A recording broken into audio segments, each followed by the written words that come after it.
আমরা যখন আল্লাহর কাছে দোয়া করব, পেটের ভিতরে কোনো হারাম থাকতে পারবে না। পেটের ভিতরে যদি হারাম থাকে এই শরীর বেহেশতে যাবে না। লা ইয়াদখুলুল জান্নাতা জাসাদুন গুযিয়া বিল হারাম।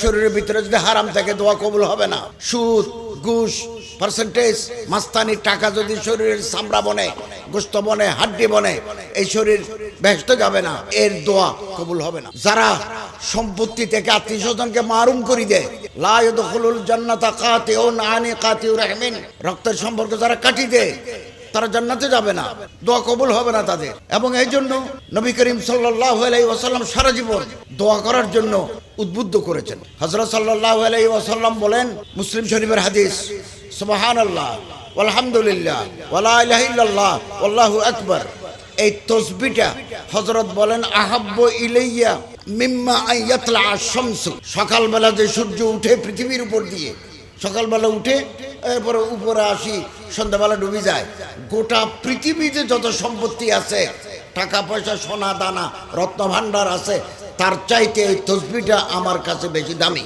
তো আমরা তো কথা ভুলে গেছি। ইবনুল কাইয়্যিম বলেন, দোয়া করতে হবে আল্লাহর কাছে, আশা রাখতে হবে আল্লাহ কবুল করবেন, নিরাশ হওয়া যাবে না। আল্লাহর কাছে হারাম জাতীয় কোনো জিনিস চাওয়া যাবে না, হালাল চাইতে হবে। এগুলো আল্লাহর কাছে জমা থাকবে। এবার আল্লাহ ইচ্ছে করলে এবছর দিবেন, অথবা 2 বছর পরে দিবেন।